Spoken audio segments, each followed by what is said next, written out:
और अब बात करते हैं अखिल भारतीय कालिदास समारोह की, जहां उज्जैन में मुख्यमंत्री डॉक्टर मोहन यादव मंच पर संबोधित कर रहे हैं। बाबा महाकाल की धरती, सम्राट विक्रमादित्य की नगरी, हर काल हर युग में जिसका सदैव अस्तित्व रहा, ऐसी पवन पवित्र अवंतिका नगरी में हमारे भारत सरकार के यशस्वी महामहिम उपराष्ट्रपति श्रीमान धनखड़ साहब हमारे बीच पधारे हैं। मैं दोनों हाथ जोड़ के आपका वंदन करता हूं, अभिनंदन करता हूं। हमारे इस धरा पर माननीय महामहिम, ये महाकवि कालिदास की नगरी है। कई जन्मों के पुण्य के बाद मौका मिलता कोई यहाँ अपना कुछ समय गुजारे, और ऐसे में बाबा महाकाल ने आपको आशीर्वाद दे करके हमारे इस कालिदास समारोह की गरिमा गौरव भी बढ़ाया है और गौरवान्वित किया। मध्य प्रदेश सरकार को मैं आपका पुनः वंदन करता हूं, अभिनंदन करता हूं, आपका स्वागत करता हूं। आज के इस कार्यक्रम में महामहिम गवर्नर श्रीमान मंगू भाई पटेल साहब, हमारे संस्कृति मंत्री जी, प्रभारी मंत्री जी, सांसद जी, और हमारी इस यहाँ की परंपरा है संस्कृत के उद्भट विद्वान श्रीमान महामहिम हमारे बीच में स्वामी गोविंद गुरु जी विराजे हैं। गोविंद गुरु जी के वाणी में शब्दों से ऐसा लगता कि गंगा की निर्मल धारा की तरह संस्कृत की वाणी अपनी प्रवाहमान होती है, जो हमारे अतीत के उस गौरवशाली पृष्ठ से जोड़ती, जिसके कारण सदैव गौरवान्वित होती है अवंतिका। आज के इस अवसर पर चूंकि ये असंभव जैसा हो गया था आपका आना, मौसम इतना चुनौतीपूर्ण था, लेकिन बाबा महाकाल का आशीर्वाद था और हमारा गौरवशाली आयोजन आज धन्य हुआ। लंबे इंतजार के बाद, लगभग 20 साल से ज़्यादा समय के बाद हमारे बीच में, हमारे अपने इस गौरवशाली पृष्ठ में, यद्यपि प्रारंभ से राष्ट्रपति, उपराष्ट्रपति, यहाँ तक कि प्रधानमंत्री भी आते रहे, लेकिन आपने पुनः वो मौका दिया। मैं आपका पुनः वंदन करता हूँ, अभिनंदन करता हूँ। जोरदार अभिनंदन करें हमारे महामहिम उपराष्ट्रपति माननीय जयदीप धनखड़ साहब का। आज आपके माध्यम से इस मंच पर शास्त्रीय संगीत के पंडित उदय भवालकर जी, सितार वादन के पंडित अरविंद पारिक जी, शास्त्रीय नृत्य के लिए डॉक्टर संध्या पुरेचा जी, मणिपुर नृत्य के गुरु कलावती देवी जी राष्ट्रीय कालिदास सम्मान अलंकरण से सम्मानित हुए हैं। इस अवसर पर श्रीमान PR दरोजा जी मूर्तिकला, रघुपति भट्ट चित्रकला के साथ रंगकर्म की सेवा के लिए भानु भारती, रुद्र प्रसाद सेन गुप्ता सम्मानित हो रहे हैं। आपके हाथों से होने वाले इस सम्मान समारोह में मध्य प्रदेश सरकार की ओर से कालिदास समारोह के इस पवित्र मंच पर ये गौरवान्वित होते देख करके हमारे आंखों में और मन में आनंद के साथ उस गौरवशाली पृष्ठ से जुड़ते हैं, जिसके कारण से सम्राट विक्रमादित्य का वो नवरत्नों का दरबार, जिसके कारण से उज्जैन से यहाँ की सांस्कृतिक ध्वजा दुनिया में अलग प्रकार से लहराती आई है। आज के इस अवसर पर आपका स्नेह आशीर्वाद हमको सदैव मिलता रहे। पुनः आपका वंदन है, अभिनंदन है। बोलिए महाकाल महाराज की।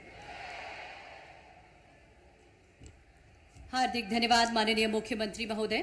आगामी क्रम में आप सभी की ओर से हम बेहद विनम्रता पूर्वक आग्रह करते हैं मध्य प्रदेश के माननीय राज्यपाल श्री मंगू भाई पटेल से आप इस गरिमामय मौके पर अपना उद्बोधन देने का कष्ट करें।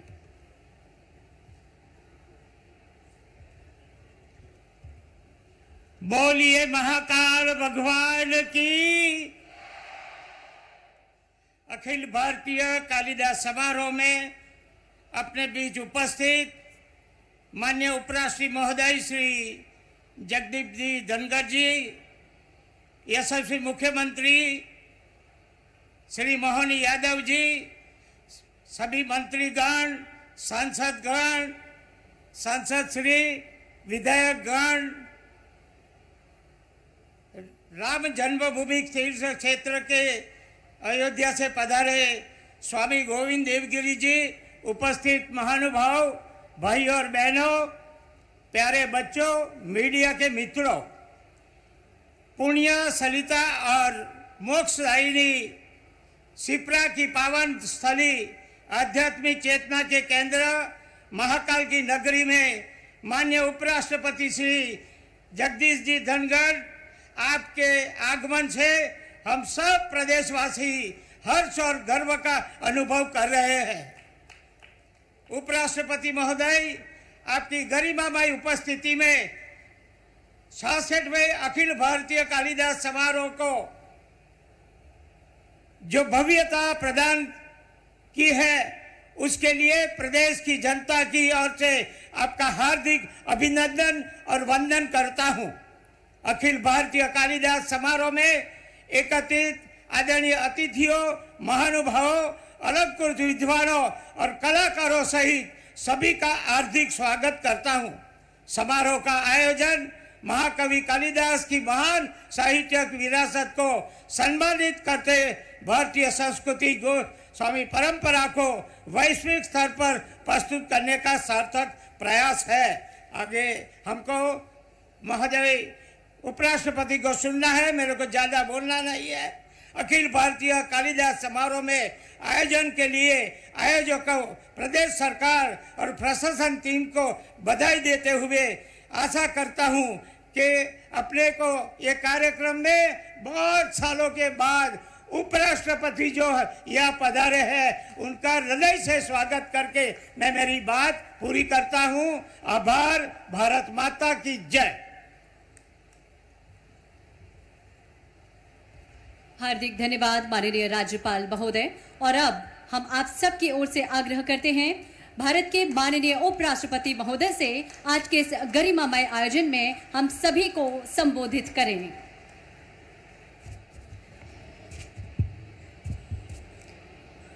सभी को नमस्कार। Honourable governor of Madhya Pradesh Shri Mangu भाई सी पटेल जी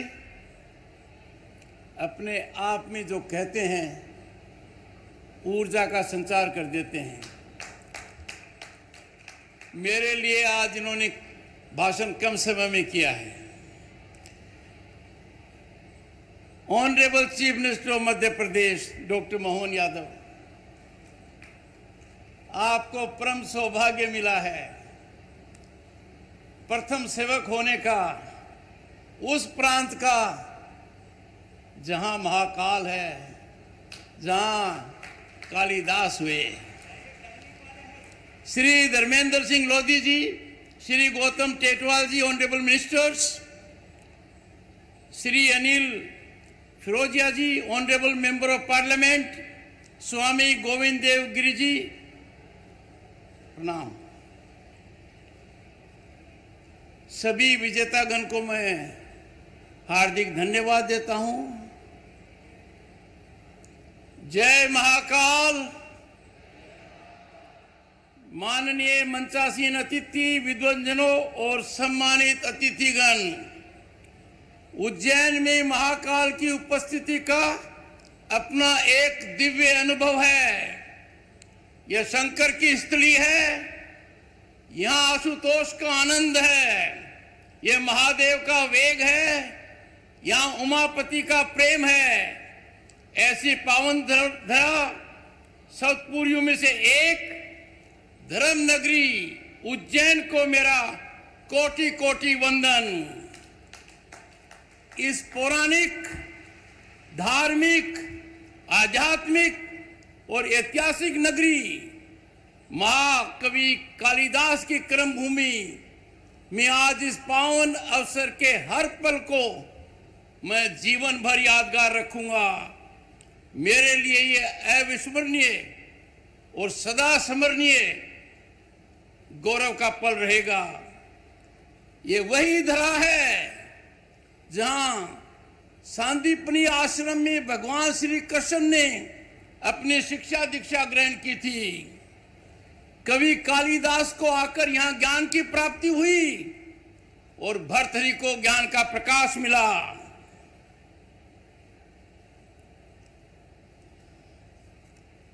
चक्रवर्ती सम्राट विक्रमादित्य के शासन काल में उज्जैन ने दुनिया में न्याय, वैभवशाली संस्कृति, परंपरा और व्यापारिक गतिविधियों के लिए प्रसिद्धि का स्थान प्राप्त किया।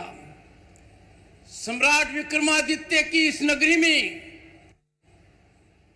एक अद्वितीय न्याय का केंद्र बना जो विश्व विख्यात हुआ। उसी काल में कवि रत्न थे कालिदास जी। वे कवि कुलगुरु थे, यानी समग्र कवि समुदाय के वो गुरु थे, कुलगुरु। उनकी अमर कृतियां अभिज्ञान शाकुंतलम, मेघदूतम, कुमार संभवम, ऋतुसंहार और मालविकाग्निमित्रम मानवीय भावनाओं का अद्भुत संगत है। ऐसा संगम है जो हमारे लिए सदैव प्रेरणा का स्रोत रहेगा।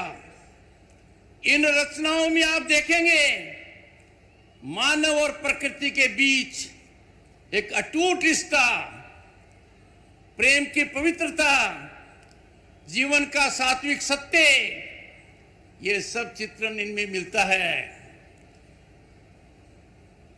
सम्मानित महापुरुषों, आज की ज्वलंत समस्या पर्यावरण की है।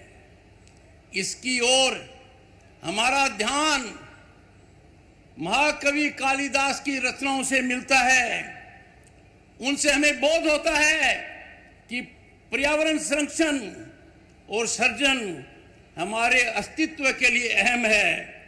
जागरूकता से जलवायु परिवर्तन के गंभीर समस्या पर सभी को ध्यान देना चाहिए और हमें याद रखना चाहिए कि हमारे पास पृथ्वी के अलावा दूसरा कोई रहने का स्थान नहीं है। यह अत्यंत गर्व की बात है और माननीय मुख्यमंत्री डॉक्टर मोहन यादव साधुवाद के पात्र हैं कि मध्य प्रदेश सरकार में आज के दिन कला और साहित्य को संजोने के लिए जो भूमिका निभा रहे हैं वो अनुकरणीय है, सराहनीय है। और आज का कार्यक्रम माननीय मुख्यमंत्री जी, इसका प्रणाम है, ये प्रमाण है। ये कार्यक्रम आज का ये 66वां अखिल भारतीय कालिदास समारोह हमारी संस्कृति का प्रतीक है। हमें याद दिलाता है कि दुनिया में हम कितने अद्भुत हैं। भारत जैसा कोई दूसरा देश नहीं है जिसके पास ऐसी सांस्कृतिक विरासत हो। आज इस अवसर पर हमने विभिन्न कला विधाओं के श्रेष्ठ साधकों को सम्मानित कर रहे हैं। जब मैं एक एक को सम्मानित कर रहा था, मैं प्रफुल्लित हो रहा था कि हम उनका सम्मान कर रहे हैं जो हमारी संस्कृति के सर्वश्रेष्ठ तत्वों को हमारे समक्ष रख रहे हैं। उनका सम्मान वास्तव में हमारी संस्कृति का सम्मान है, हमारी धरोहर के प्रति हमारी निष्ठा है। ये निश्चित है, ये ध्यान में रखने बात है। जो देश, जो समाज अपनी संस्कृति, अपनी सांस्कृतिक धरोहर को नहीं संभाल कर रखता है, वो समाज ज्यादा दिन नहीं टिक सकता है। हमें हमारी संस्कृति पर पूरा ध्यान देना होगा। हमारी सांस्कृतिक जड़ें हमें याद दिलाती हैं कि जीवन का सार क्या है, जीवन का मूल्य क्या है, जीवन का दर्शन क्या है और हमारे अस्तित्व का महत्व क्या है। 6 दशक से ऐसे कार्यक्रमों के द्वारा मध्य प्रदेश सरकार ये कार्य कर रही है और जिस तरीके से ये किया जा रहा है, जिन महान विभूतियों को सम्मानित किया गया है, आप साधुवाद के पात्र हैं। इसमें निरंतर बढ़ोतरी होनी चाहिए।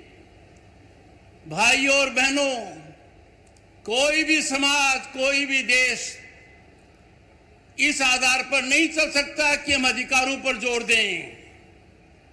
हमारे संविधान ने हमें अधिकार दिए हैं, पर हमें संतुलित करना होगा उन अधिकारों को हमारे दायित्व से। नागरिक के दायित्व होते हैं, नागरिक की जिम्मेवारी होती है। और इसीलिए आज के दिन मैं आपको आह्वान करूंगा, मन को टटोलिए। हम महान भारत के नागरिक हैं। भारतीयता हमारी पहचान है। हमारा राष्ट्रवाद में विश्वास है। राष्ट्र हमारा सबसे बड़ा धर्म है। राष्ट्र को सर्वोपरि रखते हैं और उसमें हर नागरिक को आहुति देनी है और उसका सबसे श्रेष्ठ माध्यम है कि नागरिक अपने कर्तव्यों का निर्वहन करे। आज के समय देखिए कितना क्रांतिकारी कदम हुआ है। नारी सशक्तिकरण हुआ है। आज की सरकार ने 3 दशक के बाद अटके हुए मामले को सिर पर चढ़ाया है, सिरे पार किया है। 1/3 आरक्षण लोकसभा और विधानसभा में नारियों का किया है। पर हमारी संस्कृति में झांक कर देखिए, कालिदास की रचनाएं इस बारे में एक संतुलित दृष्टिकोण प्रस्तुत करती हैं। अभिज्ञान शाकुंतलम में शकुंतला का चरित्र एक साधारण आश्रम कन्या से लेकर एक आत्मविश्वासी और दृढ़ नारी के रूप में विकसित होता है। हमने कर्तव्य पथ पर देखा, गणतंत्र दिवस पर वो दृढ़ता नारी की, उस नारी शक्ति को देखा। पर इसकी शुरुआत हमारे ग्रंथों में है। कालिदास इसके रचयिता रहे हैं। इन कृतियों में भाइयों और बहनों एक और बड़ी सीख छिपी है जिसकी ओर हमारा ध्यान देना चाहिए। कुटुंब प्रबोधन ये भारत के चरित्र में है। कुटुंब का ध्यान नहीं देंगे तो जीवन सार्थक कैसे रहेगा? हमें पता होना चाहिए हमारे पड़ोस में कौन है, हमारे समाज में कौन है, उनके क्या सुख दुख हैं, कैसे हम उनको राहत दे सकते हैं। ये जीवन को सार्थक बनाते हैं। और इसका एक चरित्र देखिए, भरत का चरित्र, जिसे उसकी मां ने गढ़ा। दुष्यंत को यह विश्वास दिलाता है कि ये उसका पुत्र है।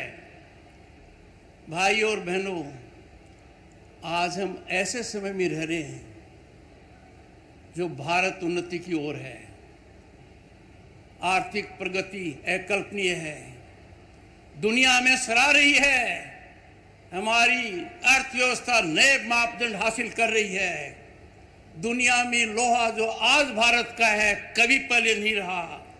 भारत के नेतृत्व का, प्रधानमंत्री का जो दर्जा विश्व में है उसकी कल्पना पहले कभी नहीं की गई थी। और ऐसी स्थिति में जब हम पाते हैं कि हर कोई भौतिकवाद की तरफ जा रहा है, इतने व्यस्त हो जाते हैं कि हम अपनों को नजरअंदाज कर देते हैं, अपनों का ध्यान नहीं देते हैं। अरे राष्ट्र का ध्यान तभी रहेगा जब कुटुंब का ध्यान रहेगा। राष्ट्र का ध्यान तभी रहेगा जब अपनों का ध्यान रहेगा। यह हमारी संस्कृति का मूल सिद्धांत है। मैंने 2 बातें बताई हैं अब तक। एक नागरिक का कर्तव्य, एक कुटुंब प्रबंधन। इस पर आप ध्यान दीजिए, मन को टटोलिए। ऐसा न कर कर हम कितना स्वर्ण अवसर खो रहे हैं। हमें सजग रहना चाहिए। आज के दिन बहुत ध्यान देना चाहिए। बच्चे हमारी आने वाली पीढ़ी हैं, हमें उनके चरित्र का ध्यान देना चाहिए। नैतिकता का विश्वास उनमें बढ़ाना चाहिए। ये हमारी मुख्य जिम्मेवारी है।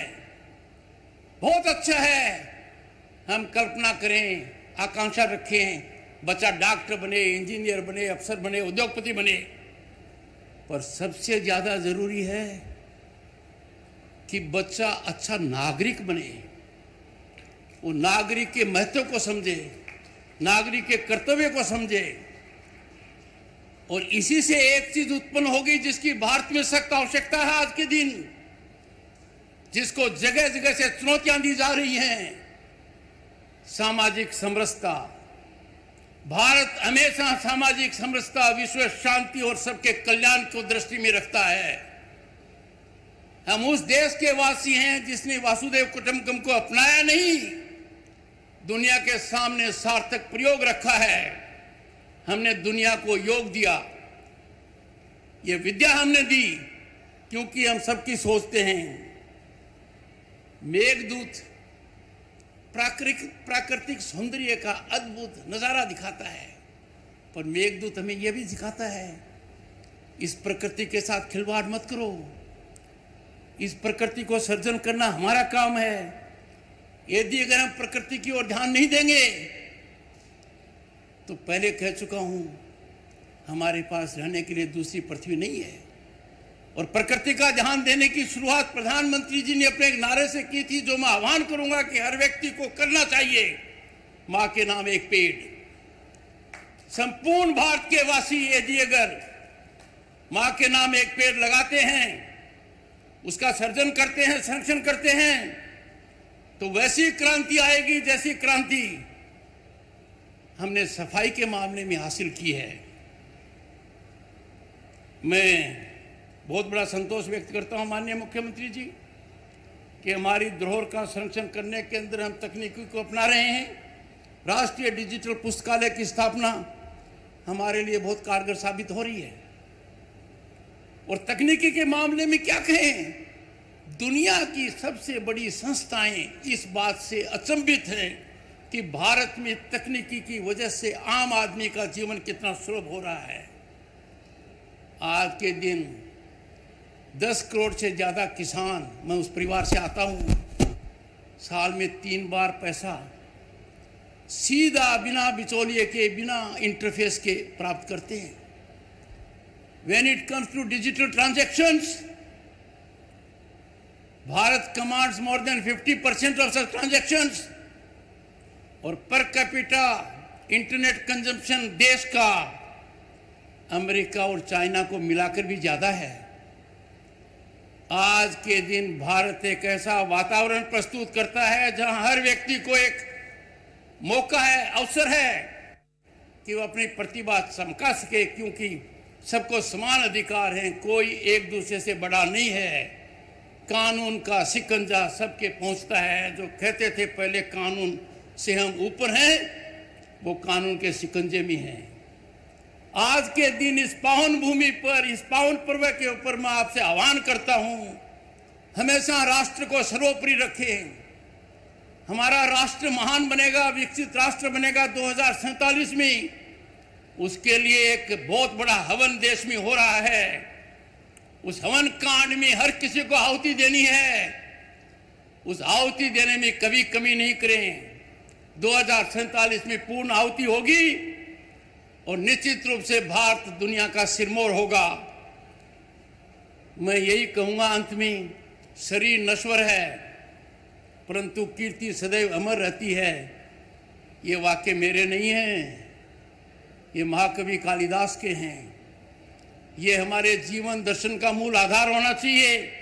आइए हम सब मिलकर महाकवि कालिदास की इस अमूल्य विरासत पर गर्व करें, दुनिया में इसका प्रसार करें और सर ऊंचा उठाएं कि भारत एक अकेला देश है दुनिया में जिसके पास 5000 साल की सांस्कृतिक विरासत है।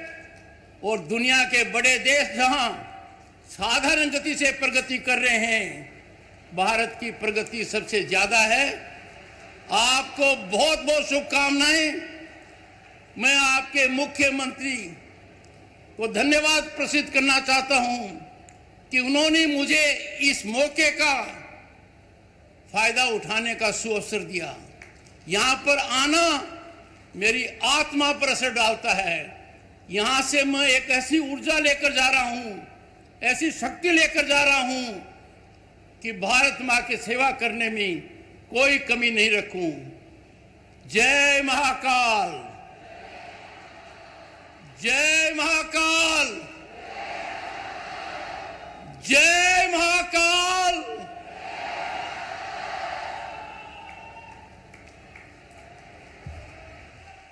अपने हृदय के उद्गार व्यक्त कर हम सबका मार्ग प्रशस्त करने के लिए आपका हार्दिक धन्यवाद माननीय उपराष्ट्रपति महोदय।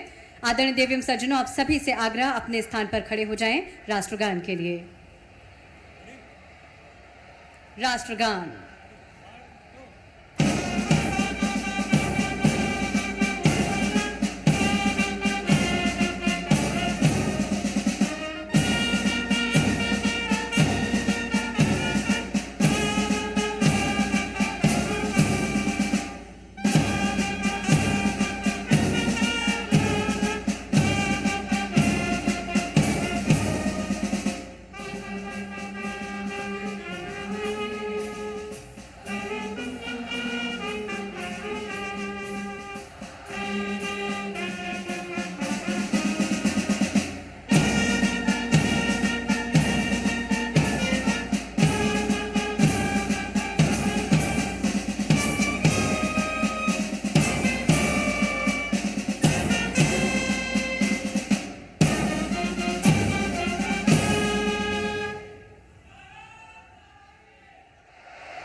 अखिल भारतीय कालिदास समारोह उज्जैन में आयोजित किया गया और उसी की तस्वीरें जहां पर उपराष्ट्रपति जगदीप धनखड़ शामिल हुए। उनके साथ आप देख सकते हैं मध्य प्रदेश के राज्यपाल मंगू भाई पटेल आपको नजर आ रहे हैं। इसी के साथ मुख्यमंत्री डॉक्टर मोहन यादव हैं। उज्जैन के सांसद अनिल फिरोजिया भी तस्वीरों में नजर आ रहे हैं। कालिदास वो नाम जो कि संस्कृत भाषा में जिनकी रचनाएं आज भी प्रचलित हैं और भारतीय नाट्य विद्या को सबसे ज्यादा प्रोत्साहन अगर कहीं से मिला है तो वो कालिदास की रचनाओं के माध्यम से ही मिला है। अपना ज्ञान अर्जित करने के बाद वो उज्जैनी ही पहुंचे थे और यही कारण है कि आज यहां पर इस तरह की भव्य तस्वीरें और ये आयोजन देखने मिल रहा है। उपराष्ट्रपति जगदीप धनखड़ मुख्य अतिथि के रूप में इस कार्यक्रम में शामिल हुए। उनके साथ सीएम डॉक्टर मोहन यादव इस कार्यक्रम का हिस्सा बने और मुख्यमंत्री का गृह क्षेत्र है उज्जैन और यहां पर इसका आयोजन किया गया था। 66वां अखिल भारतीय कालिदास समारोह है। तो संस्कृत के साथ साथ प्राकृत भाषा की भी बेहतरीन रचना करने वाले कालिदास, जिन्होंने इन दो भाषाओं में अपनी रचनाएं ऐसी की जो कि आज तक जीवंत हैं और आज भी उन रचनाओं का उतना ही सम्मान है जितना उस दौर में था और उन्हीं को आज याद करते हुए इस पूरे कार्यक्रम का आयोजन अवंतिका नगरी में किया गया था। तो इस कार्यक्रम में हिस्सा लेने के लिए उपराष्ट्रपति जगदीप धनखड़ खुद भी उज्जैन पहुंचे और सांसद अनिल फिरोजिया भी आज कार्यक्रम में शामिल हुए हैं। मुख्यमंत्री डॉक्टर मोहन यादव तस्वीरों में नजर आ रहे हैं और मध्य प्रदेश के राज्यपाल मंगू भाई पटेल भी इस कार्यक्रम का हिस्सा बने हैं।